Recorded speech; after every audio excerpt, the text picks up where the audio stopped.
দশম শ্ৰেণীৰ ছাত্ৰ ছাত্ৰীসকল তোমালোকৰ ছমহীয়া পৰীক্ষাৰ বাবে সহায় হোৱাকৈ তোমালোকৰ গণিতৰ কেইটামান MCQ আজি এই ভিডিঅ'টোৰ জৰিয়তে আলোচনা কৰিম। গতিকে তোমালোকে ভিডিঅ'টো প্ৰথম পৰা শেষলৈকে চাবা আৰু তোমালোকৰ বন্ধুবৰ্গৰ মাজত ভিডিঅ'টো শ্বেয়াৰ কৰি ল'বা। এতিয়া চোৱা, তোমালোকে প্ৰথমত কি দিয়া আছে 3,6,9,x সংখ্যা চাৰিটা সমানুপাতত থাকিলে xৰ মান কি হ'ব। এতিয়া আমাক কি সুধিছে, xৰ ভেলুটো বা xৰ মানটো সুধিছে।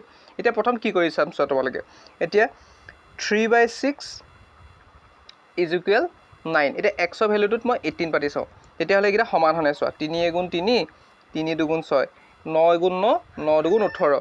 গতিকে চোৱা তোমালোকে এতিয়া কি পালোঁ, xৰ ঠাইত কি পালোঁ 18 পালোঁ। গতিকে আনচাৰ কি হ'বগৈ 18 হ'ব। এতিয়া 2 নম্বৰটো চোৱা, ইয়াত কৈছে কি, যদি m সমান n তেন্তে am / an সমান কিমান হ'ব। তেনেহ'লে আমি এটা সূত্ৰ জানো, am / an = কি হয়, am - n হয়। এতিয়া আমাক সুধিছে, এতিয়া m সমান n বুলি কৈছে আৰু সুধিছে ইয়াৰ সমান কিমান হৈ গৈছে। এতিয়া যদি আমি দুইটা যদি কাটি দিওঁ তেতিয়াহ'লে কি থাকিব, 1 থাকিব। an আৰু an দুইটা সমান আছে, গতিকে কেঞ্চেল গুচি যাব, থাকিব কিমান 1 থাকিব। গতিকে অপশ্যন বিটোৱে হ'ব শুদ্ধ উত্তৰ। এতিয়া 3 নম্বৰটো চোৱা, 3 নম্বৰটোত 45ৰ পিছত কি আছে, 0 5টা আছে। গতিকে 5ৰ আগত যদি দশমিকটো হয়, 5ৰ আগত যদি দশমিকটো হয় তেতিয়াহ'লে 1 2 3 4 5 6 6ৰ আগত দশমিকটো হ'ব। গতিকে আমি লিখিব পাৰোঁ 10⁶ লিখিব পাৰোঁ। গতিকে অপশ্যন কোনটো হ'ব, বিটো হ'ব, 4.5 × 10⁶ হ'ব। এতিয়া 4 নম্বৰটোত চোৱা, 4 নম্বৰটোত কৈছে দুটা চলক বিশিষ্ট এযোৰ ৰৈখিক সমীকৰণৰ সমাধান অদ্বিতীয় হ'ব যদি a1/a2 ≠ b1/b2 হয়।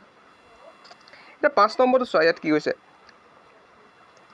x - 1 = 0 আৰু y + 3 = 0 ৰৈখিক সমীকৰণযোৰৰ এটা সমাধান হ'ব। এতিয়া আমি কৰি চাম। এতিয়া প্ৰথম অপশ্যন চিটো কৰি চালোঁ, চিটো কি আছে, 1 1 - 1 1 - 1 হ'লে 0 হ'ব। তাৰপিছত y মানটো বহাই চাওঁ, y মানটো কি আছে, y সমান কি আছে 3 আছে। গতিকে আমি কৰি চালোঁ 3 + 3 = 6। গতিকে অপশ্যন চিটো নহয়, গতিকে আমি অপশ্যন ডিটো কৰি চালোঁ। এতিয়া 1 - 1 xৰ ঠাইত আমি কি হৈছে, xৰ ঠাইত আমি 1 বহাইছোঁ, তেনেহ'লে কি হ'ব 0 হ'ব। তেতিয়া y ঠাইত আমি কি কৈছোঁ, -3 + 3 = 0। গতিকে আমাৰ অপশ্যন কোনটো হ'বগৈ, অপশ্যন ডিটোৱে শুদ্ধ হ'ব। এতিয়া 6 নম্বৰটোত কি কৈছে চোৱা, 3x - 5y = 20 আৰু 6x - 10y = 40 ৰৈখিক সমীকৰণযোৰ সমাধান উলিয়াবলৈ কৈছে। আমি 3, এতিয়া a1, এতিয়া ইয়াত জানিবলৈ a1 b1 c1 আৰু a2 b2 আৰু c2। এতিয়া a1 কিমান আছে, a1 সমান আছে কি 3 আছে, b1 সমান কিমান আছে, b1 সমান কি আছে 5 আছে, c1 সমান কি আছে -20 আছে, -20 আছে। এতিয়া তোমাৰ a2 মান কিমান আছে, a2 মান কি আছে 6 আছে আৰু b2 মান কিমান আছে 10 আছে আৰু c2 -40 আছে। এতিয়া তোমালোকে চোৱা, এতিয়া যদি আমি এইকেইটা যদি কৰোঁ তেতিয়াহ'লে আমি কি পাম, ইয়াৰ সমাধান কিমান পাম, অসীম পাম। কেনেকৈ পাম, কাৰণ আমি a1/a2 = b1/b2 = c1/c2 যদি হয় তেতিয়া ইয়াৰ সমাধান কি হয়, অসীম হয়। এইখিনি তোমালোকে কিতাপত ধুনীয়াকৈ পাই যাবা। এতিয়া চোৱা, তোমালোকে 7 নম্বৰটো চোৱা, 7 নম্বৰটো কৈছে কি 3x + 5y = 3 6x + ky = 0 ৰৈখিক সমীকৰণযোৰ কোনো সমাধান নাই যদিহে কৈছে। এতিয়া কি মান থাকিলে হ'ব, এতিয়া চোৱা, আমি সমাধান নাথাকিলে কি পাওঁ, a1/a2 = b1/b2 ≠ c1/c2। ইয়াত সমাধান নাথাকে, তেনেহ'লে আমি k মান পাতি দিম। চোৱা, এতিয়া a1 মান পাতিছোঁ, a1 মান কি আছে 3 আছে, তাৰপিছত a2 মান কি আছে 6 আছে = b1 মান কি আছে 5 আছে আৰু b2 মান কি আছে k আছে। এতিয়া আমি কেচিয়ে পূৰণ কৰিম। এতিয়া কি হ'ব 3k = 6 5 গুণ কিমান হ'ব 30 হ'ব গতিকে k ৰ লগত 3 টো পূৰণ হৈছে সমান চিন ইফালে কি হৈ যাব হৰণ হৈ যাব 30 ক যদি আমি 3 এ হৰণ কৰা যায় তেতিয়া কি হ'ব 10 থাকিব এতিয়া k ভ্যালুটো কিমান পালোগে 10 পালো অপচন কোনটো আছে k = 10 হ'ব তেতিয়াহে ইয়াৰ সমীকৰণটো সমাধান নাথাকে এতিয়া চোৱা 3.27 ইয়াত আছে বাৰ চিনডাল আছে 3 দশমিক তাৰপিছত এইফালে কি আছে 27 টো বাৰ বাৰ আহি আছে যদি বাৰ বাৰ একেটাৰকে যদি ৰিপিট হৈ থাকে তেতিয়াহ'লে এইটো কি হ'বগে পৰিমেয় সংখ্যা হ'ব এইটো কি হ'বগে পৰিমেয় সংখ্যা ইয়াৰ পিছতো চোৱা তলৰ উক্তিসমূহ বিবেচনা কৰিব গৈছে প্ৰথমত কি হৈছে প্ৰত্যেক যোগাত্মক অযুগ্ম অখণ্ড সংখ্যাই 4q + 1 বা 4q + 3 আৰ্হি য'ত q এটা অখণ্ড সংখ্যা এইটো সত্য সঁচা তাৰপিছত কৈছে প্ৰত্যেক যোগাত্মক যুগ্ম অখণ্ড সংখ্যাই 6q + 3 বা 6q + 5 আৰ্হি য'ত q এটা অখণ্ড সংখ্যা এইটো ভুল হয় গতিকে কোনটো শুদ্ধ হ'বগে a সত্য কিন্তু b অসত্য গতিকে অপচন b টো শুদ্ধ হ'ব ইয়াৰ এতিয়া চোৱা তোমালোকে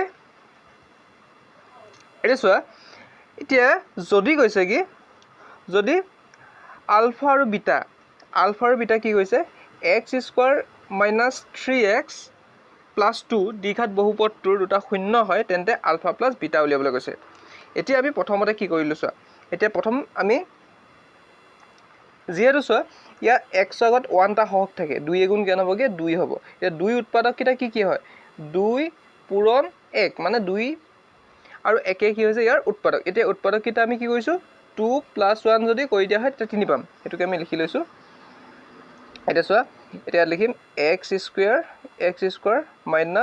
2 + 1 হোল ইনটু x + 2 এতিয়া আমি ইয়াৰ পৰা কি পাম চোৱা তোমালোকে এতিয়া চোৱা এফালে x² থাকিলে -2x + - x হ'ল + 2 = 0 এতিয়া তোমালোকে চোৱা এফালে x কেটা আছে মই এইখিনি সফা কৰি লৈছো এতিয়া আমি এটো লিখি লম এতিয়া x² - 2x - x + 2 হ'ব এতিয়া আমি x দুটা আছে x আৰু x কমন লৈ ললে কি থাকিব -2 থাকিব -1 কমন ললে কি থাকিব x - প্লাস হ'ব 2 গুণ 2 হ'ব এতিয়া আমি কি পালোগে x - 1 পালো এটা আৰু এটা পালোগে x - 2 পালো গতিকে আমি আলফা আৰু বিটা শূন্য দুটা কি হ'ব এটা কি হ'ব x সমান কি হৈছে 1 হ'ব আৰু x সমান কি হ'বগে 2 হ'ব গতিকে 2 আৰু 1 যদি প্লাস কৰি দিয়া যায় মানে আলফা প্লাস বিটা = 2 + 1 = কিমান হ'বগে 3 ক'ত আছে অপচন বি টো আছে গতিকে অপচন বি টো হ'ব ইয়াৰ শুদ্ধ উত্তৰ